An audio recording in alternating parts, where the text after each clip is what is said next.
Prions ensemble.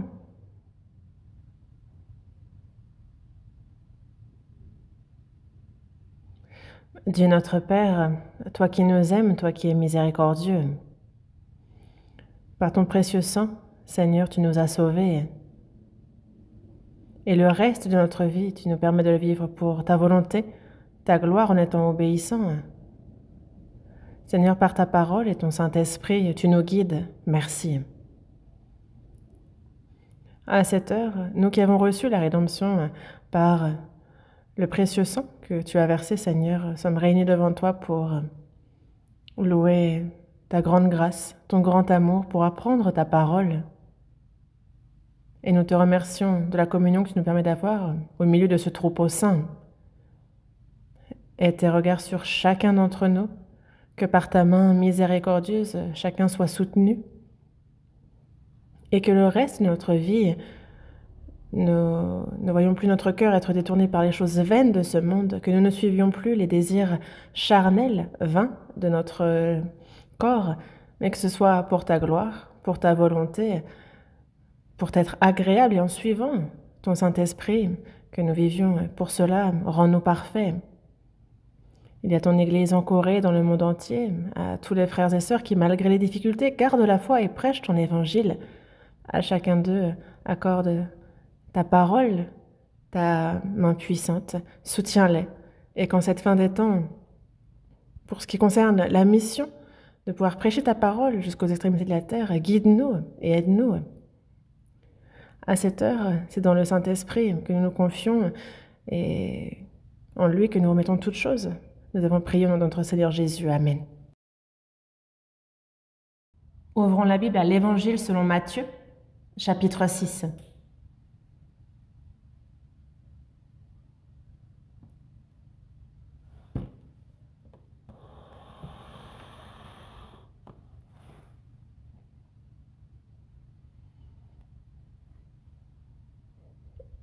Matthieu chapitre 6, verset 33.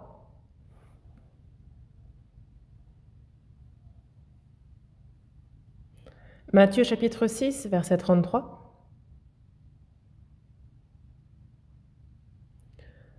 Versets 33 et 34, je lis. « Cherchez premièrement le royaume et la justice de Dieu, et toutes ces choses vous seront données par-dessus. Ne vous inquiétez donc pas du lendemain, car le lendemain aura soin de lui-même. À chaque jour suffit sa peine. » Jusqu'ici?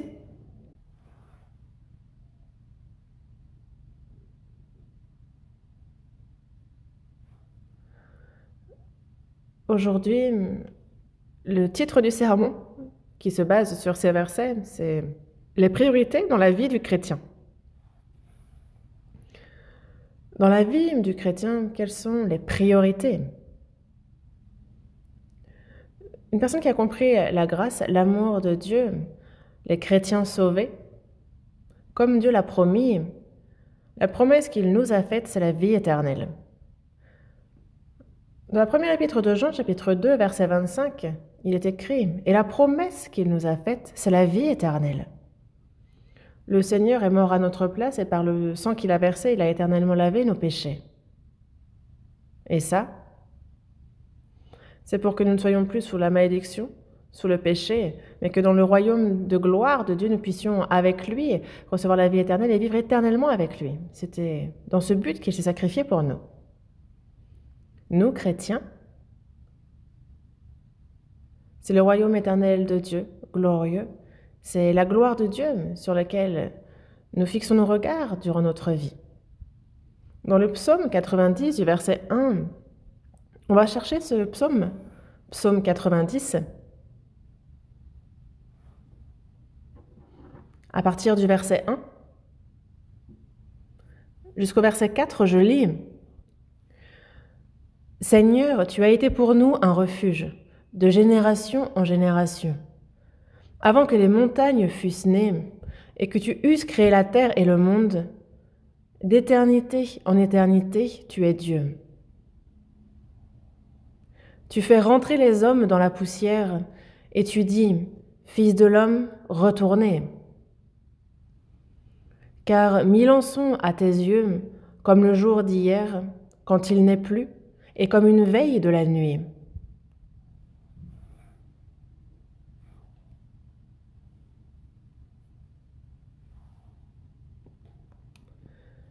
Ces versets ont été écrits par Moïse, homme de Dieu, comme c'est écrit ici. Seigneur, tu as été pour nous un refuge de génération en génération. Dieu a formé l'homme à son image, afin que éternellement nous puissions vivre avec lui. Notre vie sur cette terre, la chorale nous l'a chanté. Nous sommes pèlerins de passage sur cette terre.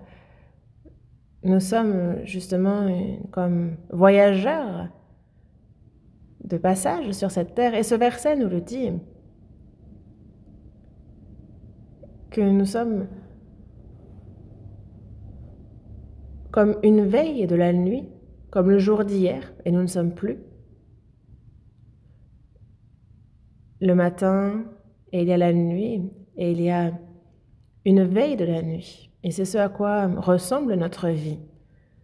Comparé à l'éternité, dans le royaume des cieux, les quelques dizaines d'années que nous vivons sur cette terre sont pour le Seigneur comme une veille. Elles sont comme n'étant rien. Mais vivre éternellement dans le royaume de Dieu en profitant de sa gloire, ça, quand on y pense, ça nous fait réaliser que oui, notre vie sur cette terre est comme un grain de sable dans l'immensité de la plage.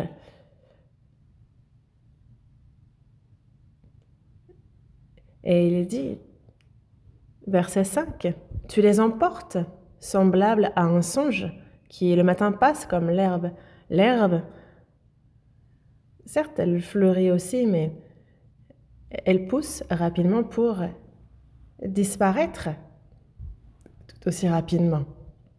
L'herbe, on la prend, on la tond, on la fait sécher et on la brûle. Et ce sont des versets qui nous montrent la vanité de la vie de l'homme. Nous ne vivons pas, nous chrétiens sauvés, pour ces choses-là, comme les gens de ce monde qui chercheraient honneur, richesse, gloire dans ce monde, ou qui voudraient profiter de divertissement, ou chercher une satisfaction dans ce monde. Non, non. C'est le royaume éternel de Dieu, c'est sa gloire vers laquelle nous tournons nos regards, et c'est ce en quoi nous espérons. Dans Jacques, chapitre 4, verset 14, il est dit « Qu'est-ce que votre vie ? Vous êtes une vapeur qui paraît pour un peu de temps et qui ensuite disparaît. Le temps que nous passons dans cette chair, dans ce monde, nous sommes comme une vapeur qui paraît pour un peu de temps et qui ensuite disparaît. C'est comme un rêve d'été, c'est comme lorsqu'il y a quelque chose et le vent passe. Et là, toute vapeur, toute brume disparaît. C'est comme, la brume, c'est une illusion. On essaie de la saisir avec la main et on ne le peut. Notre vie est similaire. Nous ne vivons pas pour les choses de ce monde. Non. Les chrétiens sauvés ont l'espérance de la vie éternelle, l'espérance du royaume éternel de Dieu. Et c'est pour cela que c'est pour son royaume, c'est pour sa gloire que nous vivons selon sa volonté.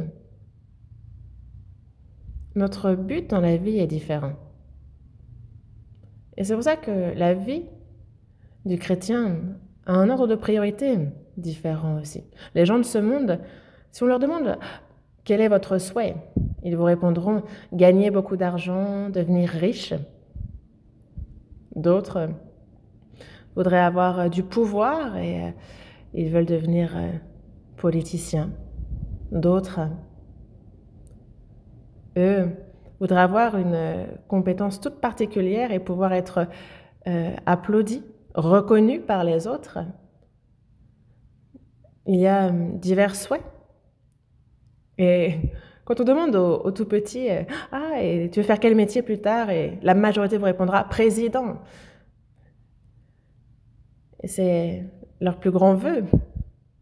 Un élève On lui demandait « Ah, et plus tard, qu'est-ce que tu veux faire ?» Et il dit « Moi, j'aimerais devenir joueur de foot, pouvoir courir sur les terrains du monde entier, un peu comme un tel. » Mais réfléchissez un petit peu. Regardez un peu ce qui arrive au président. Faut pas avoir peur des migraines. Moi, je suis bien content de ne pas être devenu président. Bon, on ne m'a pas demandé de le devenir, mais c'est pas un mal. Et ce n'est rien en soi. Je ne sais pas pourquoi il court vers ces choses. Être justement, avoir ce patriotisme et se donner pour sa patrie. Mais d'autres voudraient être riches et vivre dans le luxe. Mais tout cela, c'est comme un rêve d'été. Et c'est comme une vapeur qui paraît pour un peu de temps et qui ensuite disparaît. C'est comme un rêve, que l'on rêve de devenir riche, que l'on rêve de ceci ou de cela. On se réveille et tout s'est évaporé. Et c'est pour ça que la Bible nous parle de cette vapeur, de cette veille de la nuit, parce qu'on rêve, mais on se réveille et il ne reste rien. Notre vie est un peu comme un rêve vide. Et nous savons combien tout cela est vide, combien c'est mensonger. Mais nous, c'est la vie éternelle, c'est la gloire du royaume de Dieu. Nous vivons pour cette espérance-là, même les élèves.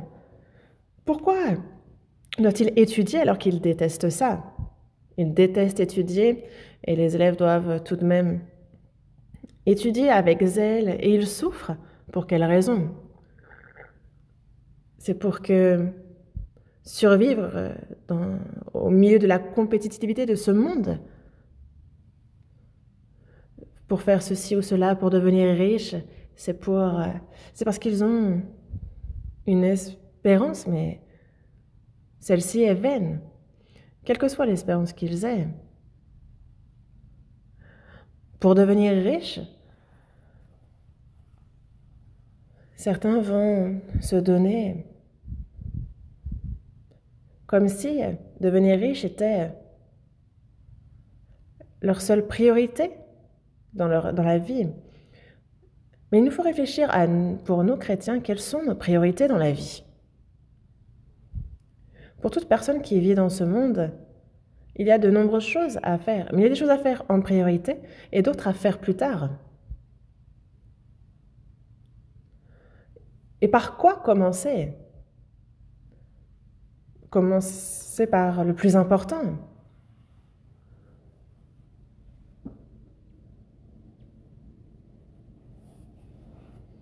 On a beaucoup à faire. Et par quoi commencer? Prenons par exemple, imaginez que vous soyez atteint d'une grave maladie. Alors, la première chose à faire, c'est se rendre à l'hôpital et la priorité, c'est de guérir.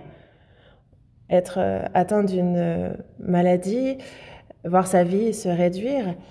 Mais la personne dirait « Ah, mais moi je suis occupée, il y a des choses que je veux faire. » Et si elle néglige son traitement, alors là, ce n'est avoir réussi dans les affaires alors qu'on est malade, à quoi ça sert? C'est pour cela que dans ce monde, on peut être occupé, mais nombreux sont ceux qui se préoccupent des choses peu importantes et qui perdent la vie entre-temps. Qu'on soit dans les affaires, certains ont leur propre plan, leur propre projet. Mais à quoi ça sert-il si la personne meurt? C'est pour ça que nous, lors du séminaire biblique, il y a des riches américains, coréens, qui n'ont pas vécu si longtemps que ça, qui sont tombés malades et qui,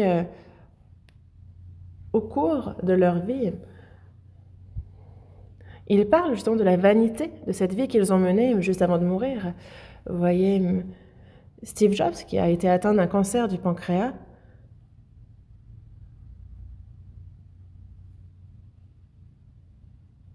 c'est en 1939, il me semble,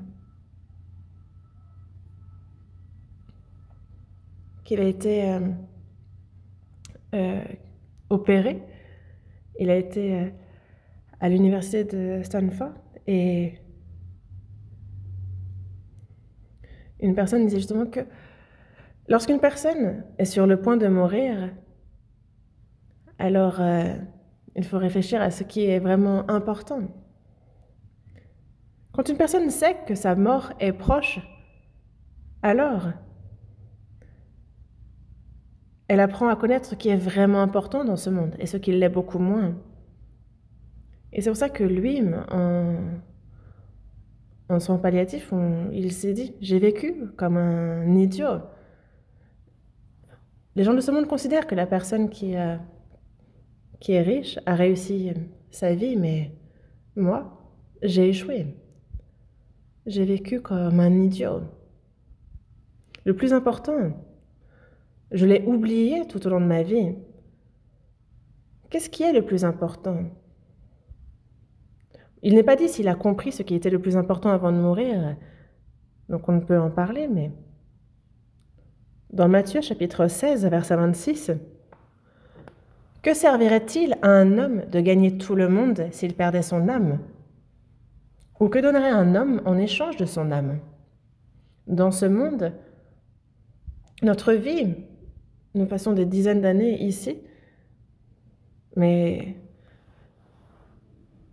on peut avoir tout, gagner le monde entier si on perd notre âme. Alors, à quoi ça sert-il? Que donnerait un homme en échange de son âme? Notre vie n'est pas échangeable contre le monde entier. Non. De nombreuses personnes se disent on va bientôt mourir de telle ou de telle manière.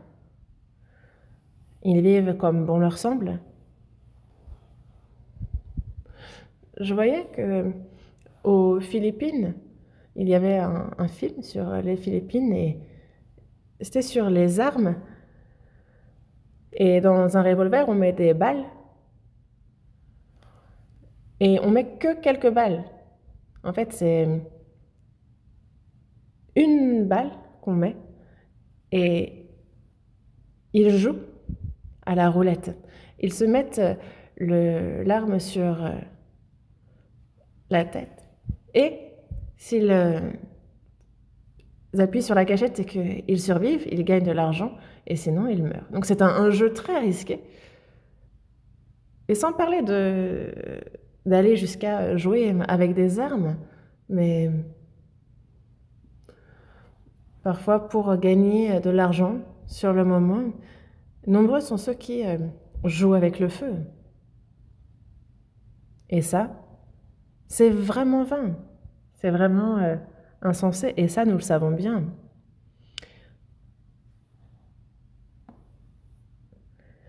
Perdre sa fortune, c'est perdre peu. Perdre les honneurs, c'est perdre pas mal de choses, mais perdre son âme, ça, c'est se perdre éternellement. Perdre la santé, c'est déjà perdre beaucoup, mais perdre son âme, c'est encore bien pire, c'est se perdre complètement. C'est pour ça que dans Ecclésiaste, chapitre 9, verset 3, on nous parle du cœur de l'homme qui est plein de méchanceté et de la folie qui est dans le cœur de l'homme pendant leur vie. Après quoi, ils vont chez les morts. Le cœur de l'homme est plein de méchanceté et la folie est dans son cœur pendant leur vie. Certains se rendent fous du pouvoir, de l'autorité des femmes, d'autres se rendent complètement fous pour ce monde-là.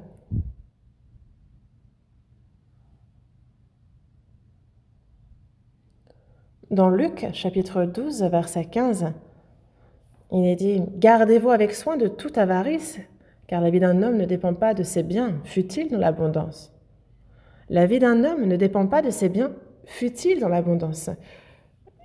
La vie d'un homme ne dépend pas de ce qu'il dépense, de ce qu'il a.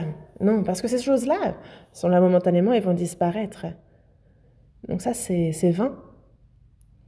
Et c'est pour cela que dans Luc, chapitre 12, à partir du verset 19, il y a un riche qui parle à son âme et qui dit « Mon âme, Tu as beaucoup de biens en réserve pour plusieurs années, repose-toi, mange, bois et réjouis-toi. Mais Dieu lui dit, insensé, cette nuit même ton âme te sera redemandée, et ce que tu as préparé, pour qui cela sera-t-il? Tu as beaucoup de biens en réserve, il est donc riche. Désormais repose-toi, mange, bois et réjouis-toi.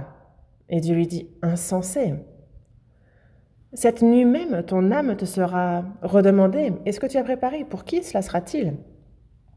Que ce soit les honneurs, que ce soit la connaissance, le savoir, l'argent, que ce soit le pouvoir, l'autorité, on a beau accumuler toutes ces choses-là, ça ne nous appartient pas. Et c'est pour ça qu'une personne qui amasse pour lui et qui n'est pas riche pour Dieu, c'est pas parce qu'un beau jour, on devra tous se tenir devant Dieu. Dans Job, chapitre 19, verset 26, il dit « Quand ma peau sera détruite, il se lèvera. Quand je n'aurai plus de chair, je verrai Dieu. » La chair retourne à la poussière, à la terre. Dans Ecclésiaste, chapitre 12, versets 9 et 10, comme il est écrit dans ces versets, « La poussière retourne à la terre, le corps retourne à la terre comme elle y était, et l'esprit retourne à Dieu qui l'a donné. » L'esprit retourne à Dieu qui l'a donné. Donc souvenez-vous de votre Créateur avant que ce temps n'arrive. Retourne. La poussière retourne à la terre. D'autres retournent à Dieu et certains vont en enfer et d'autres au ciel. Mais dans ce monde, nombreux sont ceux qui accumulent, qui amassent pour leur chair. Mais il n'y a pas plus insensé, comme nous le dit Dieu.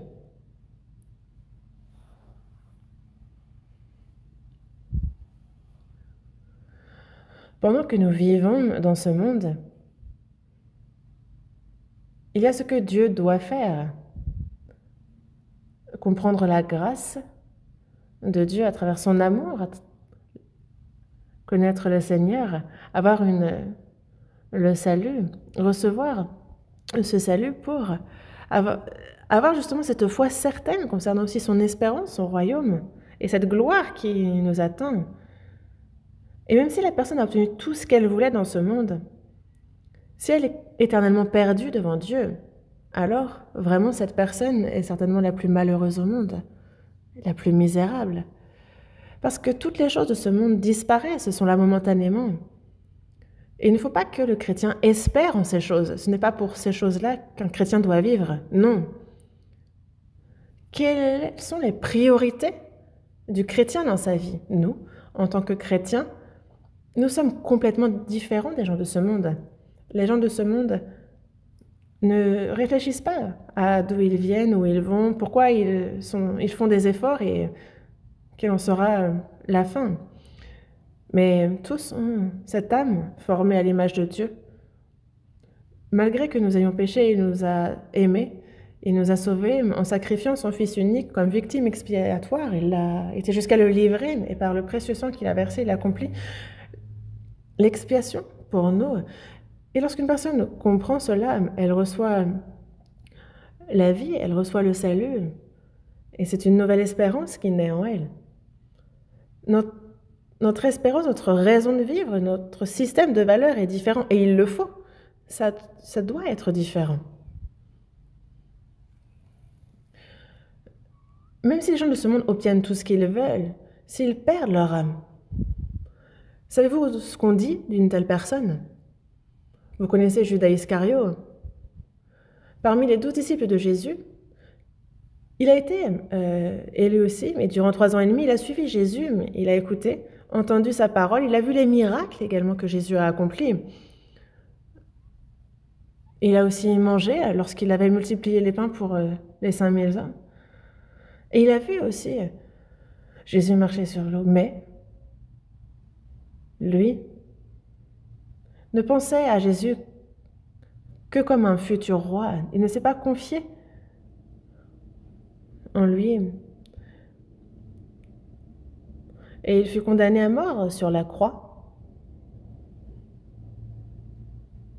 Et puisqu'il prend sa croix, qu'il s'en charge et qu'il va à Golgotha, Judas Iscario, lui, avait des attentes, un but pour Jésus, et Jésus ne suivait pas ses attentes. Et donc il a enlevé ce masque de disciple de Jésus. Il a fait tomber les masques, malgré qu'il l'ait suivi durant 3 ans et demi. Il s'est dit, il faut bien que je reçoive récompense de ces années où je l'ai suivi.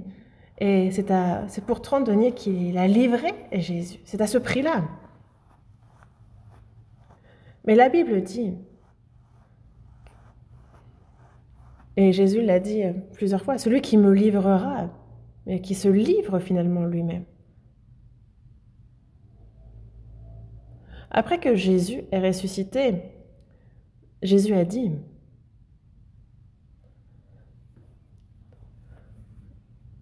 il a dit avant de ressusciter que malheur à l'homme par qui le Fils de l'homme est livré. Mieux vaudrait pour cet homme qu'il ne fût pas né. Il aurait mieux valu qu'il ne fût pas né, car il n'irait pas en enfer. Parce qu'il a aussi l'âme, l'esprit, à l'image de Dieu. S'il meurt, ce n'est pas la fin pour lui. Une personne sauvée entre dans le royaume éternel de Dieu, mais une personne qui n'est pas sauvée, elle, dans Matthieu chapitre 25, verset 41, comme c'est écrit, « Retirez-vous de moi, maudit, allez dans le feu éternel qui a été préparé pour le diable et pour ses anges. » Si la personne n'est pas sauvée, alors vaudrait mieux pour cette personne qu'elle ne fût pas née, n'est-ce pas? Pourquoi naître alors? Naître pour connaître la misère et la peine? Pour accomplir quoi? La mort est proche, à tout instant cette personne peut mourir.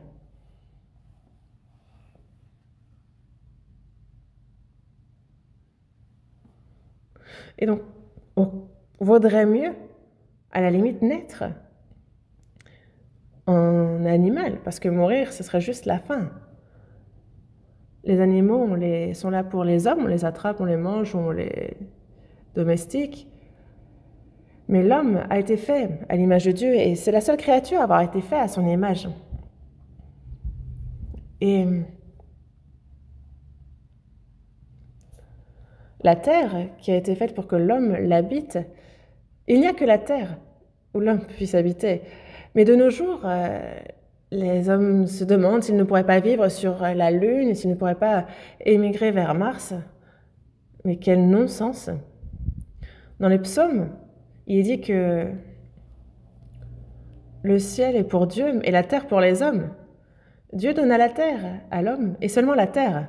Mais eux, c'est par leurs propres moyens qu'ils développent la science et qu'ils s'imaginent aller vivre sur la Lune.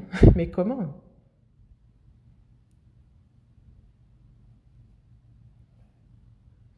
Il fait 130, 160. Il n'y a ni eau ni air. Pourquoi toutes ces choses farfelues? Pourquoi constamment chercher à aller ailleurs? Ils cherchent dans des endroits farfelus et aller sur Mars. Mais qu'est-ce que vous voulez qu'on aille foutre sur Mars, vraiment?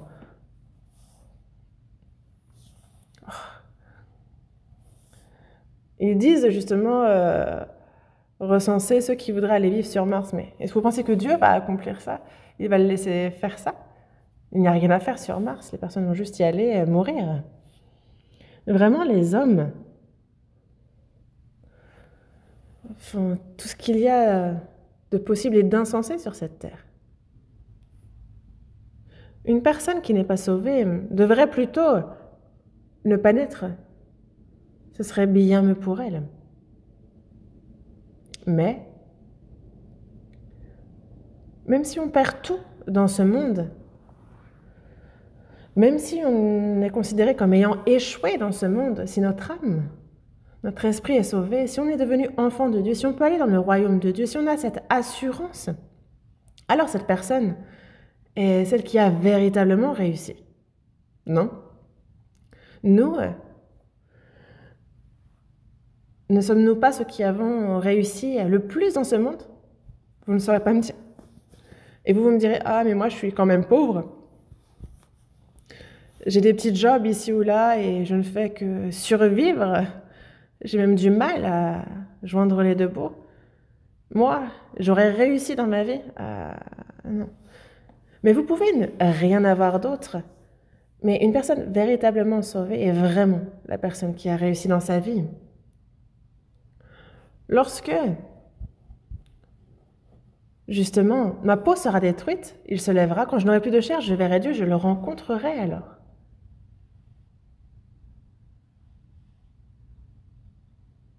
Dans Habakkuk, chapitre 3, à partir du verset 17, on a des versets vraiment assez comiques. On va chercher ce passage. Vous savez où est Habakkuk?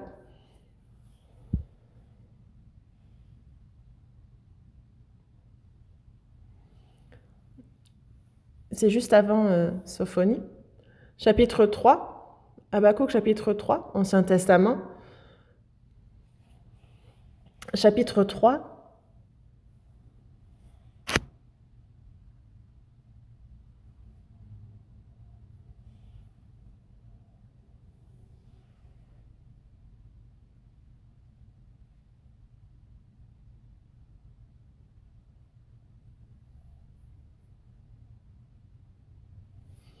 Verset 17. Habakkuk chapitre 3, verset 17. Car le figuier ne fleurira pas, la vigne ne produira rien, le fruit de l'olivier manquera, les champs ne donneront pas de nourriture, les brebis disparaîtront du pâturage, et il n'y aura plus de bœufs dans les étables. Toutefois, je vais me réjouir en l'Éternel, je vais me réjouir dans le Dieu de mon salut. Cette personne n'a rien, littéralement. Le figuier ne fleurira pas, la vigne ne produira rien, le fruit de l'olivier manquera.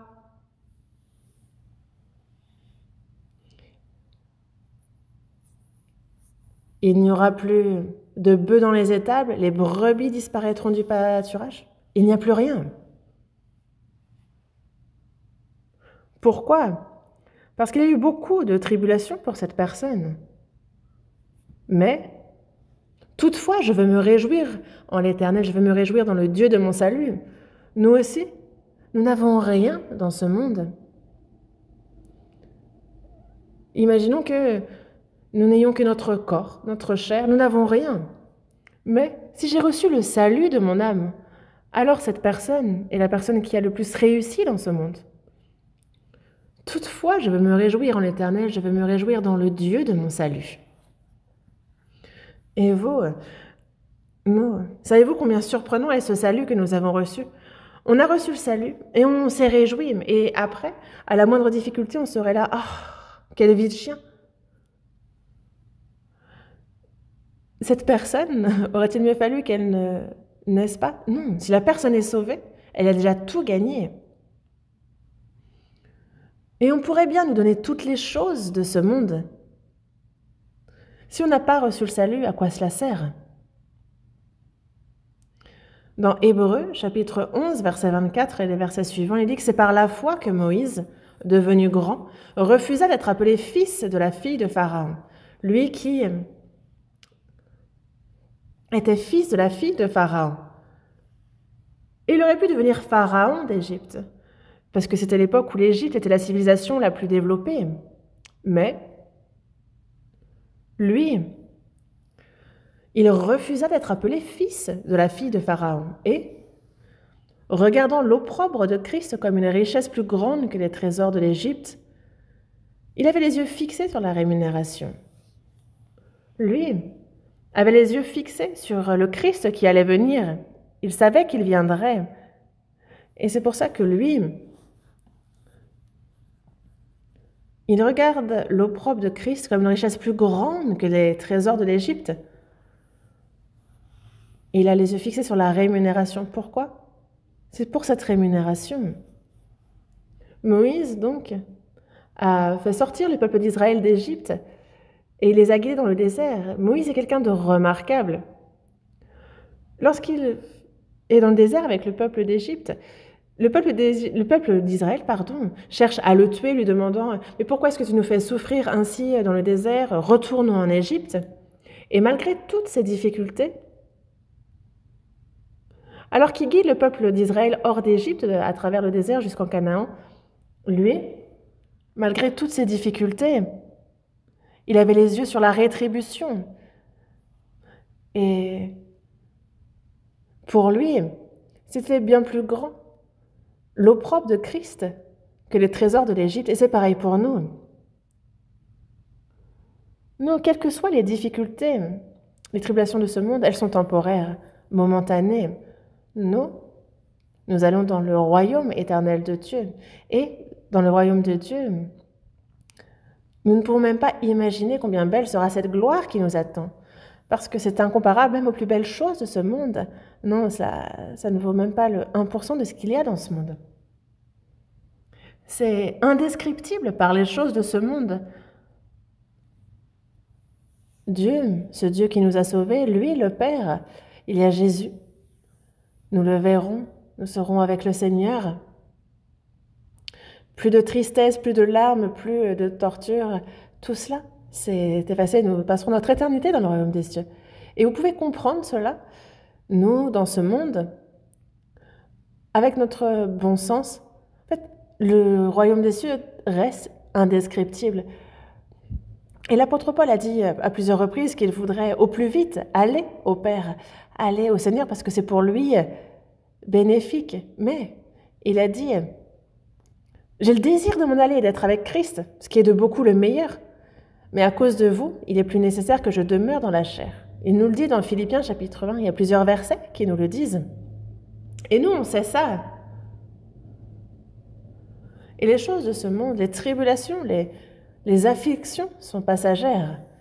Dans Romains chapitre 8, verset 17, « Si toutefois nous souffrons avec le Seigneur afin d'être glorifiés avec lui, j'estime que les souffrances du temps présent ne sauraient être comparées à la gloire à venir qui sera révélée pour nous. Ces souffrances du temps présent sont momentanées et temporaires, et c'est incomparable à la gloire à venir qui sera révélée pour nous. » Dans la seconde épître aux Corinthiens, chapitre 4, versets 17 et 18, il est dit « Nos légères afflictions du moment présent, c'est momentané, c'est léger. » Parce qu'à l'époque où la Bible a été écrite, les apôtres, les disciples ont extrêmement souffert, pour la simple raison qu'ils avaient la foi. Ils ont été faits martyrs à Rome. Ceux qui disaient croire en Jésus, en fait, on les attrapait et on les donnait en pâture. Parce que on disait d'eux qu'ils étaient cannibales. Parce que Jésus a dit « Buvez, c'est mon sang, mangez, c'est ma chair ». Et ils faisaient la Sainte Seine. Et donc, ils étaient considérés comme cannibales par les autres. En fait, il y avait de nombreuses tribulations critiques. Et ils ont été tués par un grand nombre de personnes. Et vous voyez, l'empereur Néro, il les donnait en pâture aux lions, il les tuait sans merci. Le soir, il mettait de l'huile et il faisait de leur corps, il les brûlait vifs. Et quand moi je suis allée à Rome, il y a les catacombes qui sont des souterrains. Et c'est des grottes, c'est gigantesque. Et il y a même un touriste japonais qui s'y est perdu et qui est mort, n'ayant pas trouvé la sortie. Et donc c'est là où étaient cachés, où se terraient les chrétiens. Et les soldats romains, s'ils entraient dans la catacombe, ils ne retrouvaient pas la sortie, ils s'y perdaient. Et c'est pour ça que pour les touristes, actuellement, ils ne montrent qu'une partie, et tout le reste, on n'a pas accès.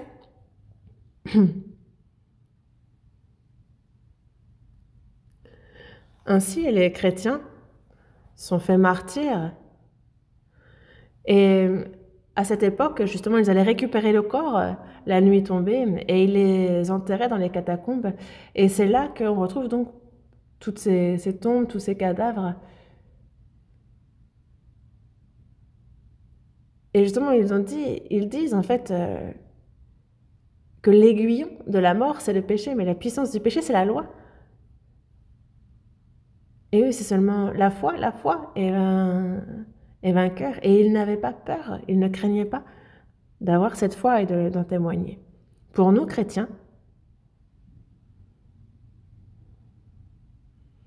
il y a Dieu qui nous a sauvés, il y a son amour, sa grâce, et nous vivons pour le servir, pour lui rendre les bienfaits qu'il a eus envers nous. Le but de notre vie sur cette terre désormais, ce n'est pas de vivre pour moi, bien vivre, bien manger, bien boire, non. Mais c'est pour Dieu qui nous a sauvés, pour Jésus-Christ qui nous a donné la vie, l'espérance. Et nous vivons pour rendre ses bienfaits, ses grâces envers nous. Ça, c'est le but de la vie du chrétien. Et nous le savons.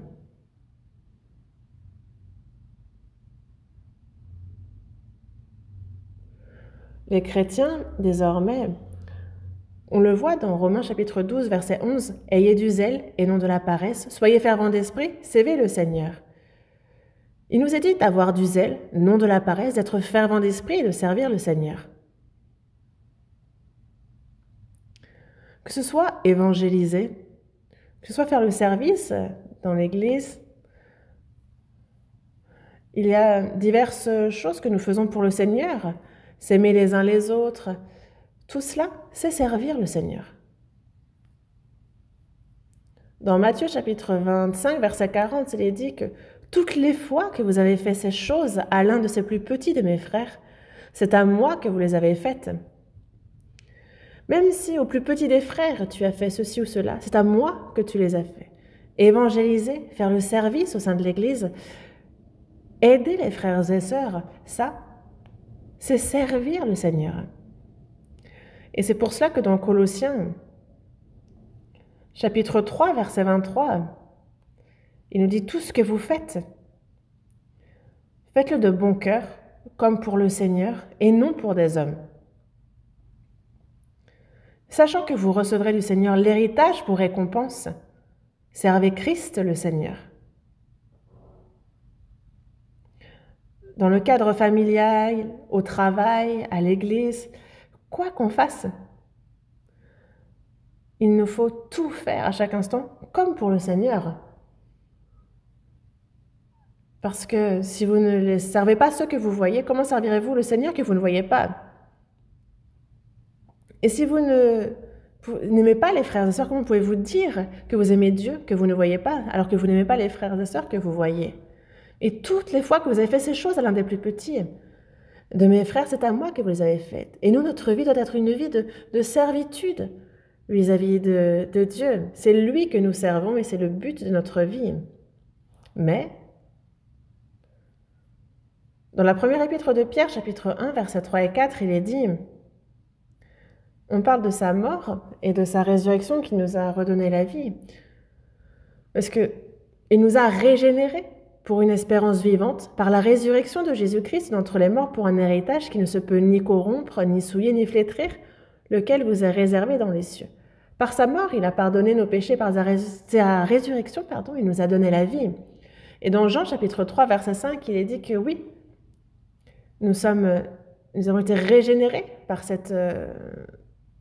sa mort, par sa résurrection, nous avons retrouvé la vie. Un homme est donc né d'eau et d'esprit. Dans la première épître de Pierre, chapitre 1, verset 23, c'est par sa parole que nous sommes revenus à la vie. C'est sa parole qui a cette puissance, qui est cette semence incorruptible. Par sa mort, il a payé le salaire de nos péchés, et par sa résurrection, il nous a redonné la vie. Et c'est le Saint-Esprit qui nous fait comprendre cela, et c'est pour cela qu'on peut dire que nous sommes nés de nouveau par son esprit, par la parole, cela revient à la même chose.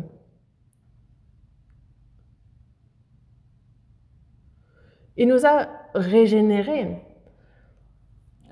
pour une espérance vivante par la résurrection de Jésus-Christ d'entre les morts, pour un héritage qui ne se peut ni corrompre, ni souiller, ni flétrir, lequel vous est réservé dans les cieux. Une personne sauvée a hérité de Dieu qui a préparé pour lui cet héritage éternel. Et c'est pour cela que nous vivons. Nous, dans ce monde, que l'on soit pauvre ou riche, que l'on soit persécuté ou non, peu importe, ça ne pose pas de problème. Pourquoi? Parce que ce monde n'est pas l'objectif de notre vie. Dans le psaume 116, verset 12. Comment rendrai-je à l'Éternel tous ses bienfaits envers moi? La Bible, pourquoi l'apprend-on? Dans quel but? Dieu nous a sauvés et nous voyons comment lui rendre tous les bienfaits qu'il a eu envers nous. Comment servir Dieu, comment mener une vie d'obéissance, comment prêcher son évangile. Nous l'apprenons. Et tout cela consiste à rendre à l'Éternel tous ses bienfaits envers moi. Dans le psaume 118, verset 17, il est dit « Je ne mourrai pas, je vivrai, et je raconterai les œuvres de l'Éternel. » Dans le psaume 66 aussi, verset 16, « Je raconterai ce qu'il a fait à mon âme. » Nous, ce en quoi nous croyons, comment est-ce que Dieu nous a sauvés, ça, nous le racontons, nous le proclamons. Et c'est le but de notre vie, c'est pour ça que nous le faisons. Et dans Matthieu, chapitre 22, verset 37, Jésus dit « Tu aimeras le Seigneur ton Dieu de tout ton cœur, de toute ton âme et de toute ta pensée. » C'est ici le premier commandement qui nous est donné. De tout ton cœur, de toute ton âme et de toute ta pensée. Donc, aimer le Seigneur. Pourquoi? Parce que lui, c'est de tout son cœur, de toute son âme, de toute sa pensée que lui nous a aimés. Et donc, évidemment que Dieu nous demande de faire de même. Quelqu'un qui a été revêtu d'une si grande grâce, c'est comme quelqu'un qui est grandement endetté, s'il ne pense pas du tout à sa dette et qu'il vit comme bon lui semble. En fait, j'ai vu quelqu'un comme ça. Il était surendetté, mais il ne pensait pas à sa dette et il faisait tout ce qu'il voulait. C'est vraiment que sa conscience est tordue. Nous avons reçu une grande grâce. Et c'est pour cela que, voyez combien de nombreuses personnes sont mortes pour que l'Évangile puisse nous être prêché, qu'il puisse arriver jusqu'à nous. Et nous nous devons à eux.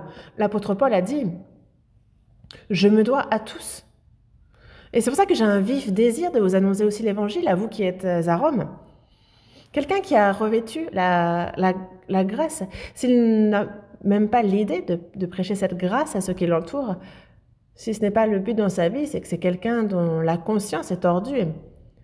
Et personne de sauvé ne peut agir ainsi. Et s'il y a une personne qui agit ainsi, c'est qu'il y a quelque chose qu'elle n'a pas compris. C'est pour cela que dans Romains, chapitre 14, versets 7 et 8, il est dit qu'en effet, nul de nous ne vit pour lui-même. Et il n'y a personne parmi nous qui ne meurt pour lui-même. Parce que si nous vivons pour le Seigneur, et si nous mourrons pour le Seigneur. Soit donc que nous vivions, soit que nous mourions, nous sommes au Seigneur. Une personne sauvée, nul de nous ne vit pour lui-même. On est d'accord? Nul ne meurt pour lui-même. Vivre pour soi, mourir pour soi, c'est quoi ça? Ça, c'est une malédiction. Il nous faut vivre pour rendre à l'Éternel tous ses bienfaits, pour lui être agréable, pour lui rendre les grâces qu'il a eues envers nous. Et si ce n'est pas le cas,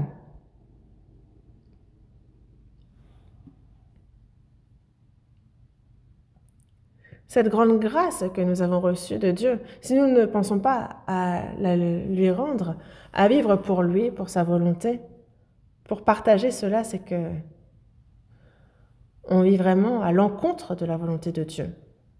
Mais l'homme,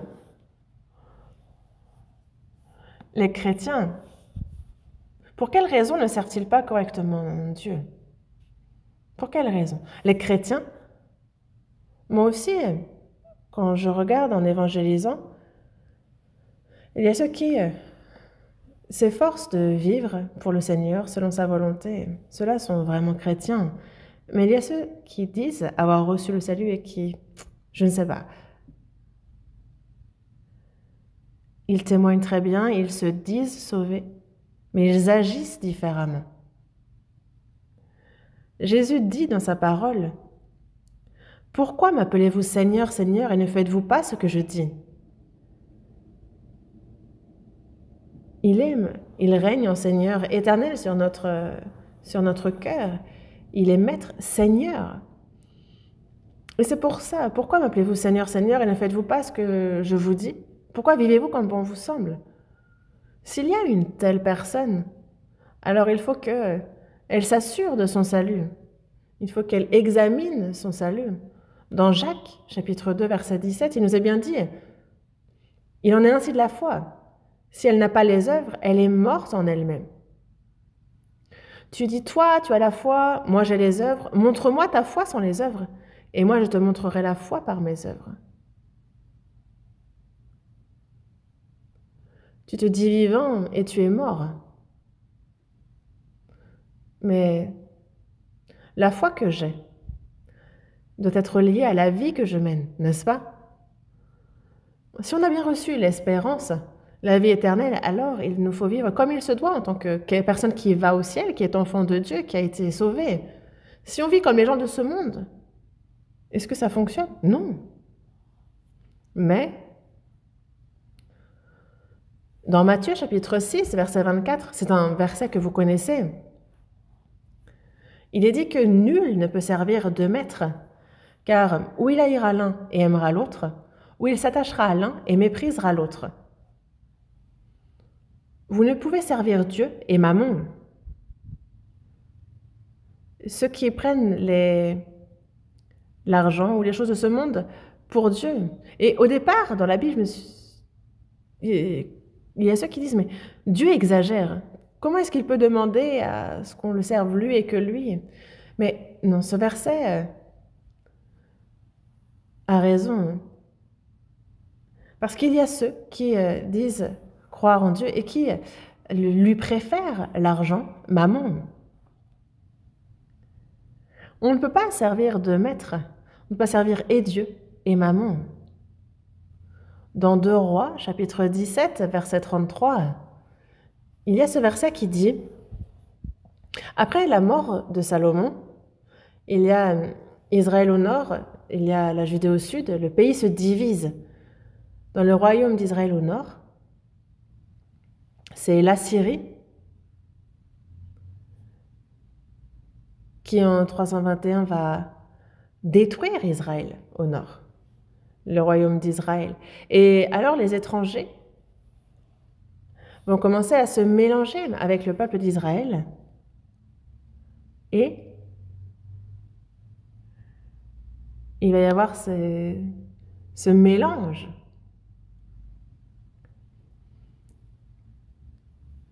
Et la Bible dit que ils servent et Dieu et ses idoles qui arrivent d'on ne sait où. Ils servent et les idoles et Dieu. Mais comment est-ce possible?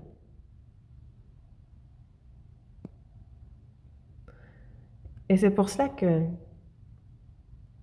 le royaume d'Israël au nord, avec la Samarie en son cœur, c'est là où ils ont fait leur propre temple, disant que c'est là qu'ils vont servir Dieu. Servir Dieu est une bonne chose, mais servir aussi les idoles arrivées à travers des païens, c'est comme Salomon qui a pris des femmes étrangères pour femmes et qui s'est prosterné devant ces idoles venues d'ailleurs. Dieu lui dit non, il l'avertit à plusieurs reprises, et qu'a fait Salomon? Il n'a pas écouté. Et Dieu l'a donc mis de côté. Il a fait que 10 tribus se sont divisées.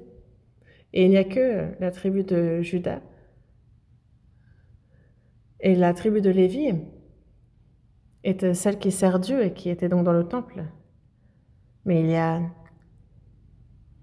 il serait bien que pourtant tous servent Dieu, mais en cours de route, ils servent et Dieu et le monde. Dans Lévitique, chapitre 21, verset 1, il est bien dit, « Vous ne vous ferez point d'idole. Vous ne vous ferez point d'idole pour vous, des idoles que vous servirez. » Dans Ézéchiel, chapitre 14, du verset 3 au verset 5, il est dit que ces gens-là portent leurs idoles dans leur cœur. C'est ce qui est dit. Ils semblent servir Dieu de l'extérieur, mais dans leur cœur, il y a des idoles. Quand on regarde dans Colossiens chapitre 3, verset 5, il est dit « La cupidité, c'est une idolâtrie. » La cupidité. Donc, chercher par tous les moyens à gagner beaucoup d'argent dans ce monde, chercher par tous les moyens à devenir riche. La cupidité. Et que la cupidité. Dans la seconde épître à Timothée, chapitre 3, à partir du verset 2, les gens, à la fin du monde, vont aimer l'argent. Ils seront égoïstes, amis de l'argent. Ils vont aimer le plaisir plus que Dieu. Ils vont s'aimer davantage, aimer davantage l'argent. Et s'ils aiment l'argent, c'est l'argent qu'ils vont servir. S'imaginant que c'est l'argent qui va les rendre heureux. Mais dans la parole, Dieu nous dit bien que ses enfants, Dieu a dit qu'il prenait soin de leur âme et de leur corps aussi. Dans Matthieu chapitre 10, verset 30, il dit bien « Et même les cheveux de votre tête sont tous comptés. Et ne vend-on pas 2 passereaux pour 1 sou ?» 1 sou, c'est la plus petite monnaie possible. Ne vend-on pas 2 passereaux pour 1 sou? Donc vraiment, un passereau, ça n'a aucune valeur, vu que c'est vendu pour 1 sou. 2 pour 1 sou. Mais cependant, il n'en tombe pas un à terre sans la volonté de votre Père. Ne valez-vous pas plus, beaucoup plus qu'eux? Regardez les oiseaux du ciel, regardez les lys dans le champ. Et il a exprimé à plusieurs reprises combien les animaux du ciel sont gardés par Dieu. Regardez les lys des champs, combien ils ont de superbes robes. Mais à plus forte raison, vous, qui avez été fait à l'image de Dieu, ne prendra-t-il pas soin de vous? Mais c'est par manque de foi, c'est parce qu'ils n'y croient pas que ils se font des dieux à part, des dieux qui sont censés les rendre heureux. Mais ça, la cupidité, c'est une idolâtrie. Dans Romains, chapitre 8, verset 32, il est dit « Lui, qui n'a point épargné son propre Fils, mais qui l'a livré pour nous tous. » Lui, Jésus, est égal à Dieu, mais c'est son Fils unique, son propre Fils, qui n'a point épargné, il l'a livré pour nous tous. Et comment alors? Lui qui n'a pas épargné son propre Fils, ce Dieu qui l'a livré pour nous, comment ne nous donnera-t-il pas aussi toutes choses avec lui? Il nous les donne. Dans Hébreux, chapitre 13, versets 5 et 6, il est dit « Ne vous livrez pas à l'amour de l'argent, contentez-vous de ce que vous avez. » Dieu nous dit bien « Je ne te délaisserai point et je ne t'abandonnerai point. » Mais il y a ceux qui, tout de même, ne croient pas. Peut-être sauvés, mais qui vivent par leurs propres moyens en s'appuyant sur les choses de ce monde. Mais non, je vous en parle parfois, mais nous, qu'on soit dans les affaires, qu'on soit dans une entreprise ou qu'on fasse du commerce, quoi qu'on fasse, ça, c'est pour la gloire de Dieu, c'est pour la prédication de l'Évangile. Dans Actes, on voit aussi l'apôtre Paul qui a travaillé de ses propres mains. Il a travaillé pour aider ceux qui sont dans la difficulté, les pauvres, car il vaut mieux donner que recevoir. Dieu, le Seigneur, prend soin de nous et ce n'est pas pour autant qu'il faut ne rien faire. Cherchez premièrement le royaume et la justice de Dieu. Premièrement, il y a donc une priorité. Le royaume de Dieu. Ceux à qui on prêche l'évangile, et il y a ceux qui reçoivent le salut, et donc son royaume s'élargit. Reprendre justement ce territoire qui avait été enlevé par le diable. Et à chaque fois qu'une personne est sauvée, ça élargit le royaume de Dieu.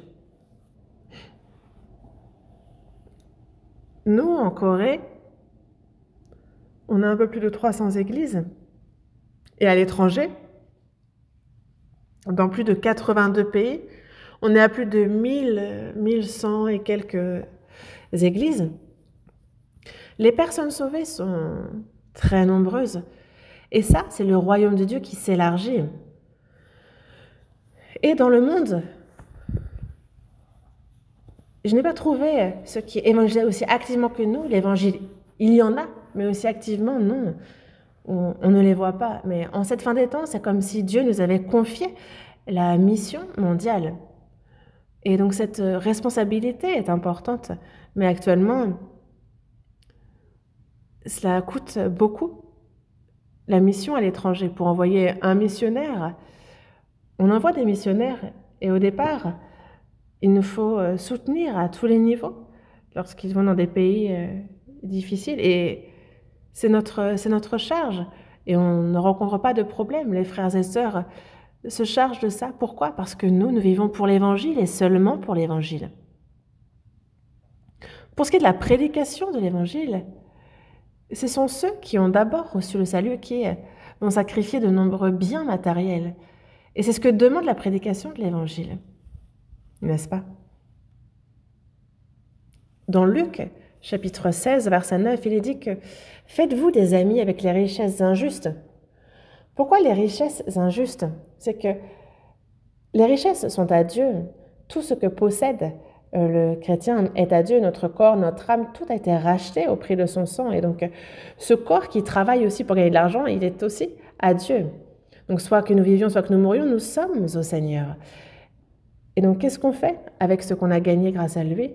On lui est agréable. On fait en sorte que son royaume s'élargisse. Cherchez premièrement le royaume et la justice de Dieu. Est-ce que nous prions juste que son royaume soit fait? Non. Nous prions, et c'est notre liberté, nos biens matériels, notre temps, notre bonheur, et si nécessaire, jusqu'à notre propre vie, que nous sacrifions pour lui. Lors des premières églises, les apôtres, c'est pour l'Évangile qu'ils sont morts, qu'ils ont été faits martyrs. Il n'en a pas un seul qui a coulé de vieux jours sans être fait martyr. Et dans la seconde épître à Timothée, chapitre 4, juste avant d'être tué, il dit « Pour moi, je sers déjà de libation ». Donc c'est une sorte de sacrifice. Je sers déjà de libation et le moment de mon départ approche. Il dit cela et il s'adresse à Timothée disant « Toi, souffre avec moi pour l'Évangile ». L'Évangile a été prêché à travers la souffrance et le sacrifice de nombreuses personnes. L'Évangile est arrivé jusqu'à nous, mais sachez que pour cela, de nombreuses personnes ont été faites martyrs, ont souffert. Et vous savez à quel point. Et pour l'évangélisation de ceux qui ne sont pas encore sauvés, notre sacrifice est nécessaire. Et c'est ça, le royaume, la justice de Dieu. Dans la première épître de Pierre, chapitre 2, verset 9, il est dit « Vous, au contraire, vous êtes une race élue, un sacerdoce royal, une nation sainte. » Dans Luc, chapitre 17, versets 20 et 21, on nous parle du royaume de Dieu. Ce n'est pas un royaume que l'on voit qui est ici ou là, non. Le royaume de Dieu ne vient pas de manière à frapper les regards. Il n'est pas ici ou là. Le royaume de Dieu est au milieu de vous. Il y a 3 éléments à un pays. Il y a donc un dirigeant, une autorité, il nous faut un territoire et un peuple, une nation.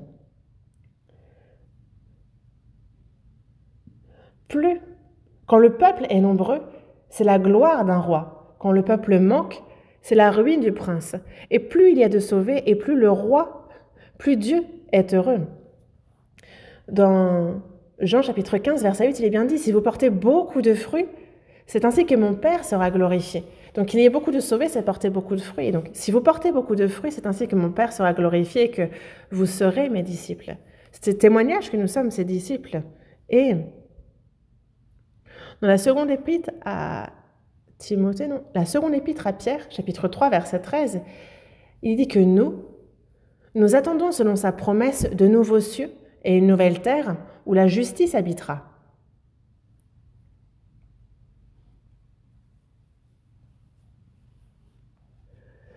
Comme c'est selon sa promesse, Nous attendons de nouveaux cieux et une nouvelle terre où la justice habitera. Il n'y aura que la justice de Dieu dans le paradis. Nous vivons dans ce monde, mais en ceux qui sont sauvés, il y a la justice de Dieu qui s'accomplit. Qu'est-ce que cette justice? Donc une vie d'obéissance à sa volonté. Les chrétiens qui s'aiment les uns les autres, vivre selon la volonté de Dieu, ça, c'est cette justice qui s'accomplit dans le royaume de Dieu. On a à l'extérieur donc l'évangile qui est prêché, c'est ce royaume qui s'élargit, et entre nous, il y a justement aimer Dieu, vivre selon sa volonté, s'aimer les uns les autres, lui obéir. Et c'est cela, chercher premièrement le royaume et la justice de Dieu. Donc prêcher l'évangile et les sauver entre eux, donc être obéissant à Dieu, s'aimer les uns les autres. Et c'est ça qu'il faut que nous cherchions. Cherchez premièrement le royaume et la justice de Dieu. Et toutes ces choses vous seront données par-dessus. Donc c'est la priorité des priorités. Ce dont notre chair a besoin, Dieu s'en charge. Elles nous seront données par-dessus. Dieu, vis-à-vis de ses fils sauvés, il les garde, il les aide. Et c'est une promesse que Dieu a faite. Même dans ce monde, les gens vont chercher par tous les moyens à pouvoir faire en sorte que leurs enfants vivent comme il se doit, qu'ils marchent droit, et ils les aident à tout niveau. Et les autres vont dire « Oh là là, mais ce n'est pas un bel enfant, mais pour les parents, ce sont de précieux enfants, ce sont leurs enfants. » Et dans ce monde, on voit les parents aimer leurs enfants ainsi et en prendre soin et les aider. Alors imaginez Dieu, lui qui a sacrifié son Fils unique pour nous sauver. Combien il prend soin de ses enfants? Est-ce qu'il va nous abandonner, nous délaisser? Non. Depuis le jour où j'ai reçu le salut et jusqu'au jour de ma mort, il y a Dieu qui me garde, qui m'aide. Lui qui a compté jusqu'au nombre de mes cheveux. Il n'y a personne qui puisse compter les cheveux de sa tête. On n'arrive même pas à compter nos cils. Mais Dieu, lui, connaît chacune de nos situations. De quoi j'ai besoin. Et donc ne nous inquiétons pas du manger, du boire, de quoi nous serons vêtus. Non, ça ce sont des choses dont les païens s'inquiètent. Non. Il sait que nous en avons besoin. Et ça ne veut pas dire juste qu'il sait et qu'il ne fait rien. Non, il nous aide. Mais parce qu'on n'y croit pas,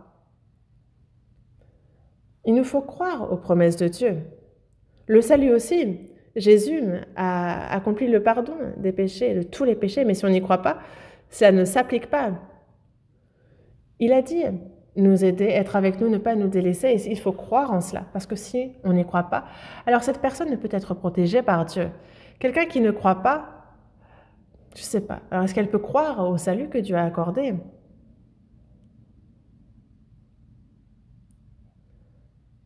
Dieu nous aide. Il a fait la promesse de prendre soin de nous.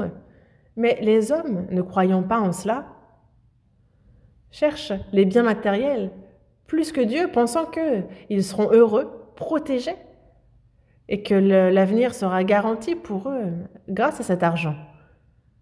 Mais ça, c'est parce qu'ils ne croient pas aux promesses de Dieu. Dans le Proverbe, chapitre 18, verset 11, il est dit que la fortune est pour le riche une ville forte. Dans son imagination, c'est une haute muraille. La fortune est pour le riche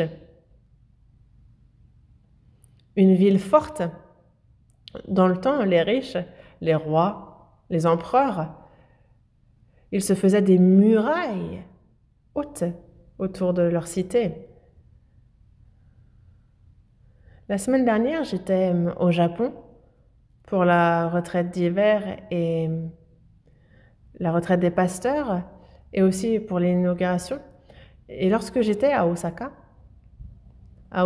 il y a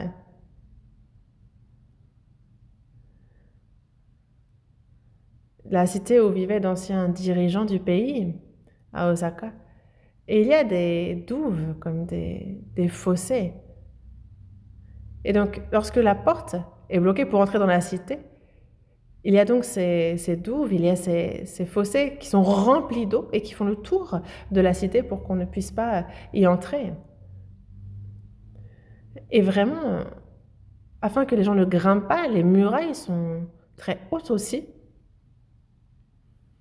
Mais un riche, pour lui, considère que sa fortune est une ville forte pour lui. Et dans son imagination, c'est une haute muraille. La fortune est pour le riche une ville forte et une haute muraille, mais c'est dans son imagination parce que pour le riche, il considère que sa fortune est une ville forte, que c'est une haute muraille. Il y a le roi Qin Shi Huang en Chine qui ne voulait pas mourir et qui s'est fait la muraille de Chine, voulant éviter que ses ennemis puissent l'envahir. Il est même allé, il a envoyé plus de 500 personnes pour chercher l'élixir de vie, d'immortalité, qu'il n'a jamais trouvé. Cet homme avait plus de... Il est mort même bien plus tôt que beaucoup d'autres. Et il a tué plus de 3000 jeunes garçons et jeunes filles. Mais s'imaginer que c'est sa fortune qui va nous protéger, qui va assurer notre futur, qui va me protéger. Si on pense ainsi, alors on n'a pas besoin de Dieu. Non. L'argent a pris la place de Dieu. Et c'est les biens matériels que va servir cette personne. Mais faites-vous des amis avec les richesses. Juste, si on a des biens, il faut les utiliser.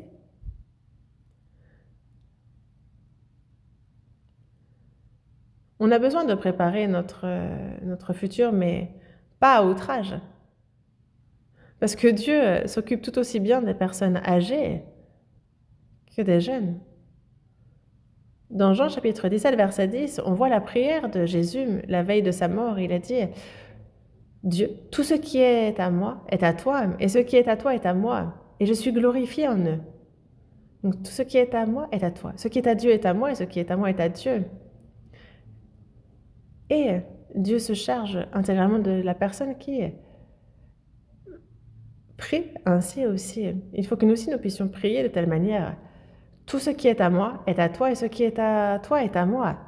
C'est comme dans Malachie chapitre 3, on voit que la dîme, c'est pour Dieu. Mais il y a ceux qui ne donnent pas la dîme. Et on dit de ces personnes qu'ils trompent Dieu.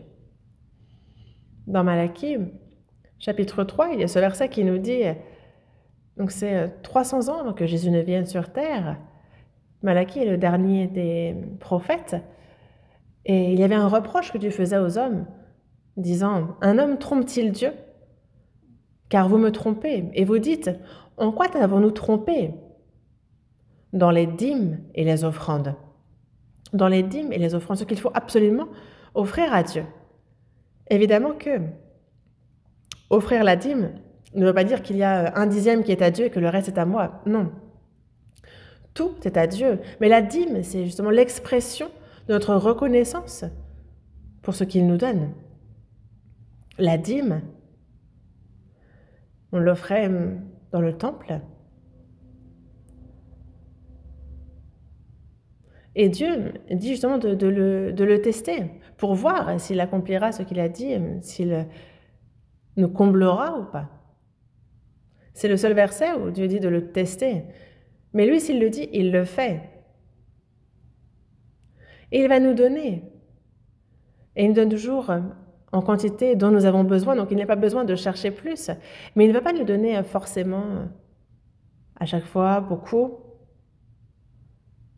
C'est comme des parents qui sont aisés, mais est-ce qu'ils vont pour autant déverser leur argent sur leurs enfants? Il y avait un élève de primaire qui est allé acheter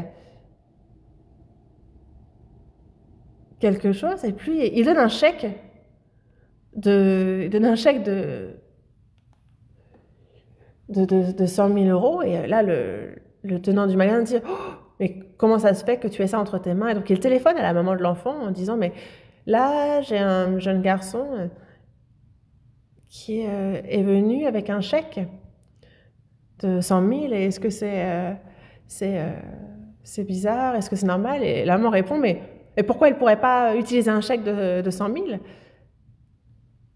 et donc il l'a encaissé. Mais il y a justement les sommes qui conviennent aux élèves de primaire, au collège, lycée. En fait, il faut donner en proportion. Comme Dieu nous donne ce dont nous avons besoin. Il ne nous donne pas à foison si nous n'en avons pas besoin. Parfois, il nous met dans la pauvreté. Parfois, il nous met dans la pauvreté pour voir comment nous allons vivre. Est-ce que nous allons nous contenter de lui? Et parfois, il nous donne à foison pour voir justement comment nous allons utiliser ce qu'il nous donne. Dieu, nous ne sommes pas dans la difficulté parce que Dieu ne nous aide pas. L'apôtre Paul, lui, pour la prédication de l'Évangile, il était sous les coups, il était emprisonné, il était en danger de mort, 5 fois, il a été en danger de mort, il a été frappé de verge, il a été lapidé, il a fait naufrage, il était dans le froid, dans l'éveil, la faim, la soif, dans les jeûnes, la nudité. Mais qu'a-t-il dit? En tout et partout, j'ai appris à être rassasié et à avoir faim, à être dans l'abondance et à être dans la disette. C'est ce qu'il nous dit dans Philippiens chapitre 4. Parfois, il s'est retrouvé dans l'abondance et il en envoyait une part à Jérusalem. Et parfois, c'est parce qu'il en a donné une partie qu'il va avoir faim, lui, de son côté. Il a dit être dans l'abondance. Mais est-ce que c'est pour autant qu'il a utilisé à sa guise ce que Dieu lui donnait? Non.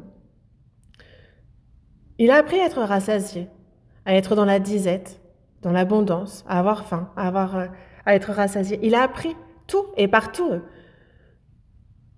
Apprendre à s'accrocher à Dieu dans la disette, à rendre à Dieu ce qui lui revient quand on est dans l'abondance. Et tout ce qu'il nous donne, en proportion, il faut le lui rendre.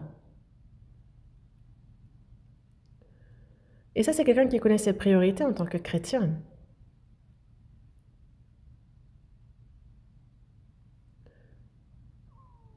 Les chrétiens, pour nous, c'est chercher premièrement le royaume et la justice de Dieu. Et c'est un très beau verset, parce que si on fait ainsi, alors, si je vis pour Dieu, pour son royaume, pour sa justice, alors ce dont ma chair a besoin, il nous le donne au double.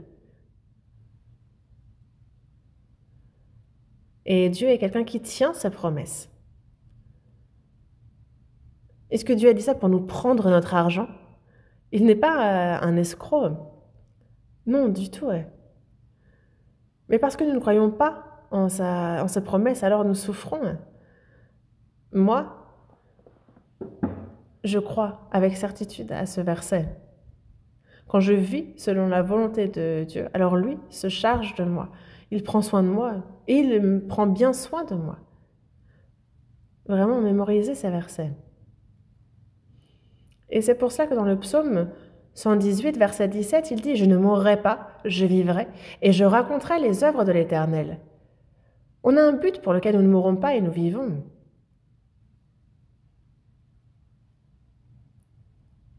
C'est pour raconter les œuvres de l'Éternel. Et qu'a-t-il fait? Quelles sont ses œuvres?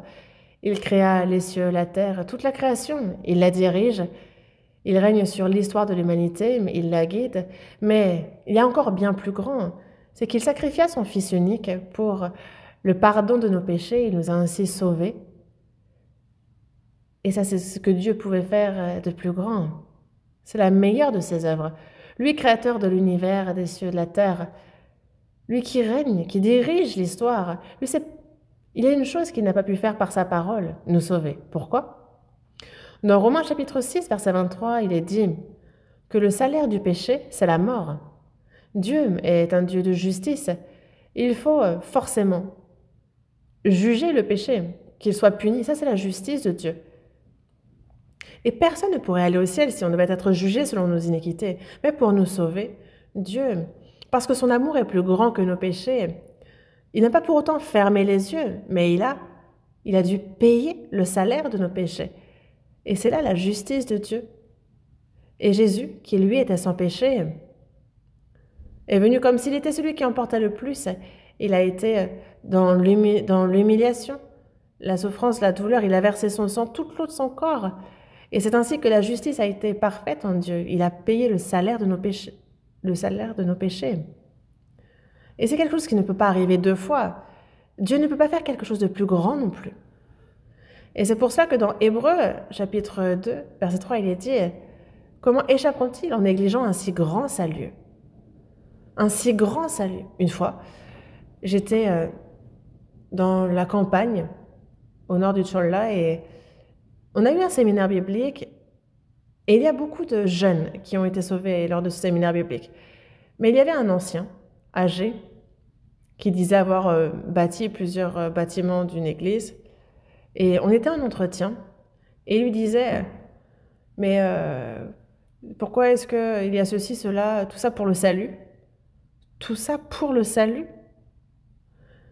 Et en fait, lui s'est repris de dire « Ah, pour un si grand salut ». Mais en fait, lui-même, en y réfléchissant, en fait, il voyait les jeunes recevoir le salut, et lui, en fait, les enviait. Et c'est pour ça qu'il disait « Ouais, tout ça pour le salut ». Non, un si grand salut. Comment échapperont-ils en négligeant un si grand salut? Nous avons reçu ce grand salut, et ce salut est grand, précieux. Et notre salut est si grand, mais il faut considérer le salut d'autrui tout aussi grand. Et il faut considérer la prédication de l'Évangile pour le salut des autres âmes comme notre plus grand objectif dans la vie. Ça doit être notre priorité des priorités. Et c'est accomplir sa justice que de vivre selon sa parole, de lui obéir de tout notre cœur, de toute notre âme, de tout notre esprit. Ceux qui aiment Dieu vont aimer leur prochain, mais cet amour sera manifesté. Et c'est ça qu'il faut que nous fassions. Dans Marc, chapitre 16, verset 15, il est dit « Allez par tout le monde et prêchez la bonne nouvelle à toute la création. » Prêcher la bonne nouvelle à toute la création, et ça demande notre temps, nos biens, si nécessaire jusqu'à notre vie, tout notre temps, pour la prédication de la bonne nouvelle. Et il faut qu'on soit tous mobilisés pour cela. Et c'est dans ce but-là que nous vivons. Il faut que l'on soit clair sur notre raison de vivre.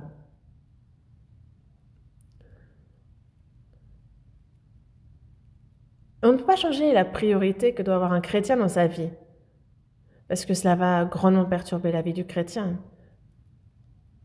Les priorités d'un chrétien définissent sa vie. Quelle est notre plus grande priorité, nous, dans notre vie? Est-ce que vous avez encore des attentes, des désirs, de l'ambition pour ce monde? C'est vain, vraiment vain. C'est quelque chose que vous pouvez laisser à la poubelle, mais il y a ce que Dieu, sur cette terre, nous a confié, cette plus grande mission possible, l'Évangile dans le monde entier. Et c'est pour cela que dans Matthieu, chapitre 6, verset 19, il nous dit bien « Ne vous amassez pas des trésors sur la terre, où la teigne et la rougne détruisent, et où les voleurs percent et dérobent. » Et même s'il n'y a pas véritablement de voleurs qui percent et qui dérobent, mais il y a notre conscience qui nous travaille et ça nous vole les biens. Ceux qui s'imaginent que leurs biens vont les rendre heureux, c'est là où leur cœur est, c'est là où il y a leur trésor. Mais Dieu dit bien, celui qui est fidèle dans les moindres choses l'est aussi dans les grandes, et celui qui est injuste dans les moindres choses est aussi dans les grandes. Et il faut justement que les biens matériels soient la moindre des choses. Est-ce que vous considérez que c'est grand, important? Ne vous amassez pas des trésors sur la terre, mais amassez-vous des trésors dans le ciel. Dieu nous garde, il nous protège, lui qui nous a sauvés.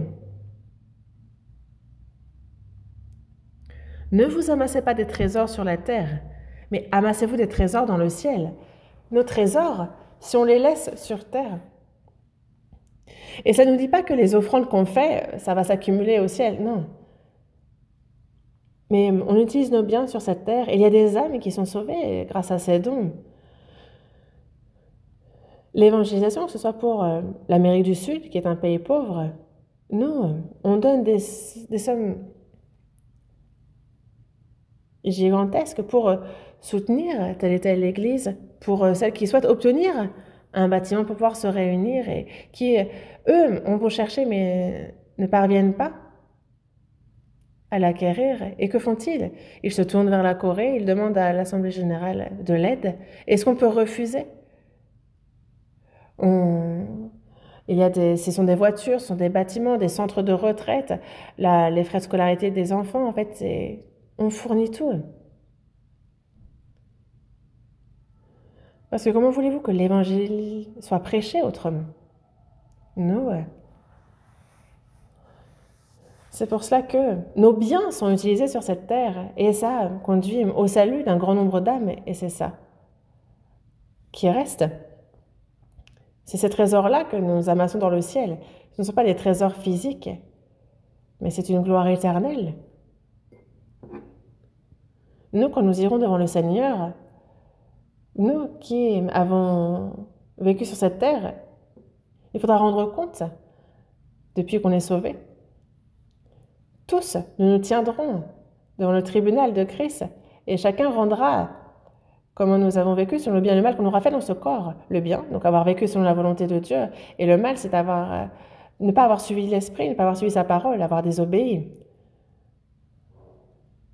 Et donc le bien, le mal sont différents de ceux que ce monde définit. Par exemple, Dieu nous dit bien que celui qui connaît la volonté de Dieu et qui ne la fait pas, qui sait ce qui est bien et ce qui ne le fait pas, commet un péché. C'est pour cela que dans Luc, chapitre 12, verset 33, il est dit « Vendez ce que vous possédez et donnez-le en aumône. Faites-vous des bourses qui ne s'usent point. »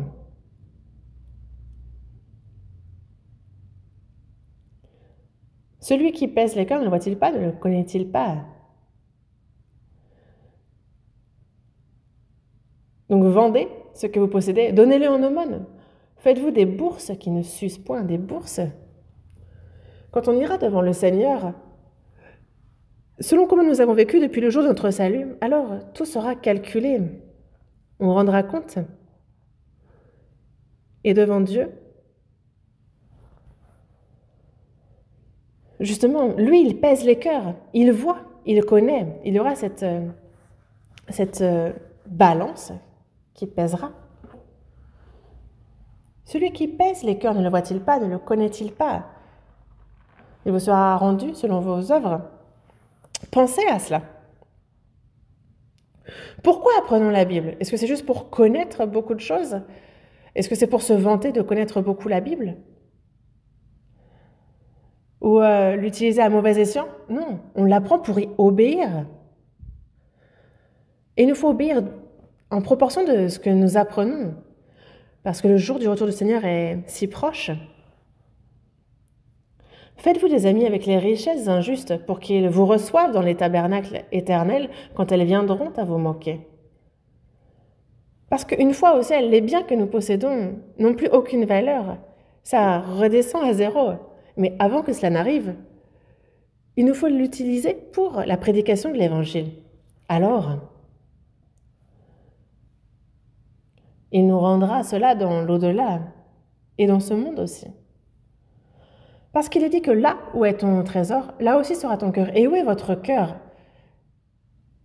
Vous, votre trésor, où est-il? Est-ce qu'il est en haut? Est-ce qu'il est en bas? S'il est en haut, vous vivrez pour cela, pour son royaume, pour lui, pour son œuvre. Mais si votre trésor est dans ce monde, alors votre cœur, il sera aussi, vous chercherez à amasser pour les choses de ce monde. Et donc, où est-ce que vous mettez votre cœur durant votre vie? Ça, il faut être clair sur ce point. Nous, il nous faut vivre avec zèle pour le Seigneur parce que le jour de son retour est si proche. Et il faut qu'on puisse entendre ce compliment qui dit « bon et fidèle serviteur » et non pas « méchant serviteur et paresseux », non? Nous, l'année touche à sa fin, mais on ne sait pas. Est-ce que le Seigneur va revenir cette année? Il reste encore quelques jours. Donc, il reviendra peut-être en 2024. Et s'il ne revient pas en 2024, il reviendra l'année prochaine en 2025. Mais ce retour est vraiment proche. Tout s'est accompli, il peut revenir et cela n'enfreint pas la Bible. Nous vivons à la fin des temps, ça c'est certain. Prions ensemble. Dieu notre Père, toi qui es miséricordieux, en cette fin des temps que tu as fixée, c'est au milieu de nombreuses personnes dans ce monde que tu nous as sauvés, merci. C'est notre âme, notre corps, notre esprit, toute notre vie que tu as racheté au prix du précieux sang de Jésus, et que nous vivions seulement pour toi, pour ta gloire, pour cette mission de prédication de l'Évangile que tu nous as confiée. Que tout ce qui nous appartient te soit consacré pour ton œuvre, que de nombreuses âmes s'accomplissent, le salut de nombreuses âmes s'accomplisse, que ce soit pour toi une grande joie, que nous soyons aussi glorifiés. Nous souhaitons que tu sois grandement glorifié à travers nous, et comme tu nous l'as promis, que nous aussi nous entrions dans ta gloire. Accorde à chacun selon ce dont ils ont besoin, que nous croyons, et que nous puissions vivre seulement selon ta volonté, et pour qu'ainsi, à travers nous, tu puisses accomplir l'œuvre que tu souhaites accomplir à travers nous. Tout ce que nous souhaitons entreprendre à l'avenir, guide-nous en toutes choses. Nous avons prié au nom de notre Seigneur Jésus. Amen.